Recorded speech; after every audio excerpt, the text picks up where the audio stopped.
তোর জন্য আমি জীবনটারে শেষ করিয়া দিলাম, আর আজকে তুই কেমন করিয়া আমারে ভুলিয়া ঘুমাইলি। তুই যদি একটু মাহফিলের ময়দানে যাইতি, চোখের পানি ফালাইয়া যদি কাঁদতি, আমার মাওলায় আমারে মাফ না করিয়া পারত না। যুবক ভাই, তোমার পাও ধরছি, আসো। এই মাহফিল আর অল্প সময়ের মধ্যে শেষ হইয়া যাইবে। হয়তো তোমারও জানা নাই, আমারও জানা নাই, কার জানে এটা শেষ মাহফিল হইয়া যাইবে। আর সামনের কাল সকালবেলা হয়তো তোমার আমার নাম মাইকে ঘোষণা হইয়া যাইবে। আখরাই তোমার আমার মওতের খবর শোনার পরে কত মানুষ আসবে। আল্লাহর বান্দারা মালাকুল মওত আজরাইল এসে যখন ধাক্কা মাইরা ফালাইয়া দিবে, মওতের বিছানায় আছাড় খায়া পইরা যাবা। এখন চক্ষু দুইটা একটু বন্ধ করিয়া তোমার লাশের দিকে একটু তাকায়া দেখো। তুমি দুনিয়া থেকে বিদায় হয়ে গেছো। কেউ তোমার জন্য বাঁশ কাটার জন্য দৌড়ায়, কেউ ঘর করার জন্য দৌড়ায়, আবার কেউ গরম পানি করার জন্য দৌড়ায়, কেউ বা বাজারে কাপড় কেনার জন্য গেছায়। তোমার জন্য 5খানা কাপড় নিয়ে আসছে। পুরুষ হইলে 3খানা কাপড় একটা প্যাকেট বানাইয়া ফালাইবে, আর মা বোনদের জন্য 5খানা কাপড় একটা প্যাকেট বানাইবে। এখন একটু লাশের দিকে তাকা দেখো, তোমার কেমন দেখা যায়। গতকালকে আসরের পরে এক আল্লাহর বান্দার জানাজা পড়লাম। জানাজা পড়ে যখন কবরের মধ্যে রাখলাম, আখরে কবরের দিকে তাকিয়ে রইলাম। আখরে দেখি সবাই মাটি দেয়, বাঁশ দেয়।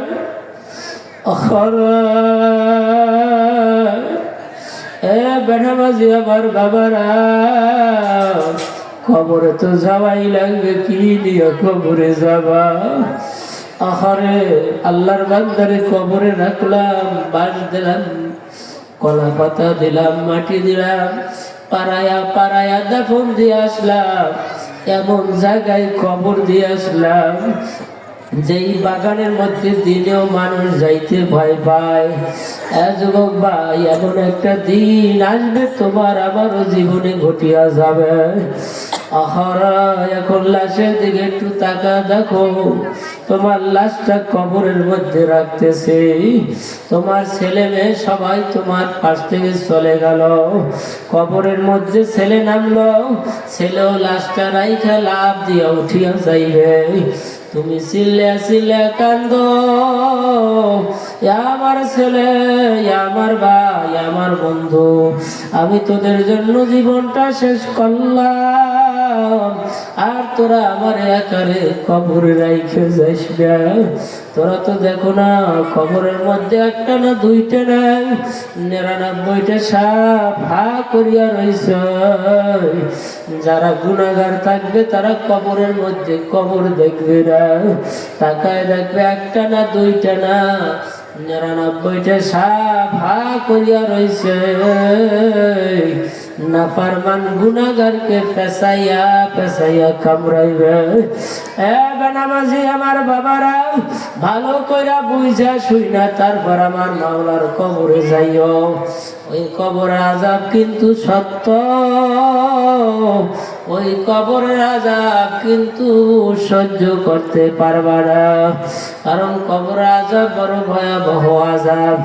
আমার নবীর জবানের ঘোষণা, কবর রাউদাতুন মিন রিয়াজিল জান্নাহ আও হুফরাতুন মিন হুফরাইন নার। কারো কারো জন্য কবরটা একটা জাহান্নামের গর্ত হইয়া যাইবে, আবার কারো কারো জন্য কবরটা একটা জান্নাতের বাগান হইয়া যাইবে। যারা দুনিয়ার মধ্যে আমার মাওলার হুকুম ঠিক মতো মানতে পারবা, যারা 5 ওয়াক্ত নামাজ ঠিক মতো আদায় করবা, আমার মাওলায় তাদের জন্য কবরটা একটা জান্নাতের বাগান বানায় দেবে। আমার মাওলায় ফেরেশতারে ঘোষণা করবে ফারাশা মিনাল জান্নাহ, এ ফেরেশতারা আমার বান্দা বড় কষ্ট কইরা জান্নাত কামাই করছে, বড় কষ্ট মুজাহাদা করছে, আর যেই জায়গায় মাহফিল হইছে মাহফিলে দৌড়াইছে, যেই জায়গায় আল্লাহু আকবার কোরআন তেলাওয়াত হইছে আমার বান্দা দৌড়াইছে।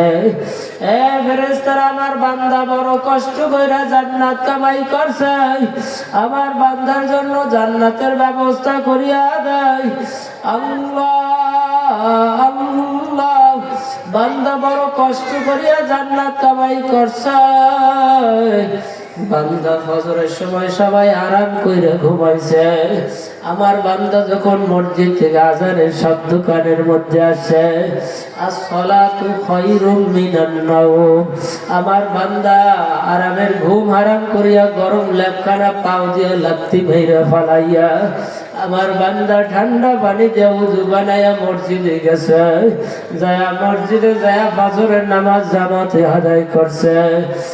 ফেরেশতা আমার বান্দা বড় কষ্ট কইরা জান্নাত কামাই করছে, আমার বান্দারে তাড়াতাড়ি কইরা কবরটা জান্নাতের বাগান বানায়া দেয়। আল্লাহর বান্দারা যারা ঠিক মতো পাঁচ ওয়াক্ত নামাজ পড়তে পারবা, যাই না রাইকো আমার মাওলার জান্নাতের মালিক হইয়া কবরে যাইতে পারবা। আর যারা ঠিক মতো নামাজ পড়তে পারো না, জানিয়া রাইকো তোমার কবরের কি অবস্থা হবে। আল কবরু রাউদাতুম মিন রিয়াজিল জান্নাহ আও হুফরাতুম মিন হুফারাইন নার। আমার নবীর জবানের ঘোষণা, আহারে গুনাহগারের জন্য কবরটা একটা জাহান্নামের গর্ত হইয়া যাইবে। আল্লাহর বান্দারা যারা বেনামাজি বাবারা আছো, ভালো কইরা বুঝা শুইনা কবরে যাইও। এ বাবা, কবরে আযাব সহ্য করতে পারবা? কবর আযাব আর দুনিয়ার আযাব কিন্তু এক না। আখারে জাহান্নামের আগুন আর দুনিয়ার আগুন কিন্তু এক না। এই দুনিয়ার যে আগুন দেখো জাহান্নামের 70 ভাগের 1 ভাগ। দুনিয়ার আগুনে সহ্য করা যায় না, জাহান্নামের আগুন কেমনে সহ্য করবা? আবার মালিক ঘোষণা দিয়ে দিয়েছে, ওয়াকুদুহান নাস ওয়াল হিজারা উইদ্দাত লিল কাফিরিন। আমার মালিক ঘোষণা দিয়েছে, সুদ খোর, ঘুষ খোর, বেনামাজি, এই হারাম খোর দিয়ে আমি কি করব? নিমুখ হারাম দিয়ে আমি কি করব? আমার মালিক জানাই দিয়েছে, তাদেরকে দিয়ে আমার মাওলা জাহান্নামের ইন্ধন বানাইবে। জাহান্নামের ইন্ধন বানাইবে পাথর আর মানুষ দিয়া। আমার যুবক ভাইরা, আমার বাবারা, চক্ষু দুইটা বন্ধ করো, নিজের গুনার দিকে একটু খেয়াল করো। আহারে তোমার আমার আমল নামায় কত গুনাহ জমা হয়ে গেছে। দুনিয়ার বাড়ি ঘরে আগুন লাগলে আত্মীয় স্বজন আসে, আত্মীয় স্বজন আইসা পানি দিয়ে আগুন নিভাইয়া দেয়।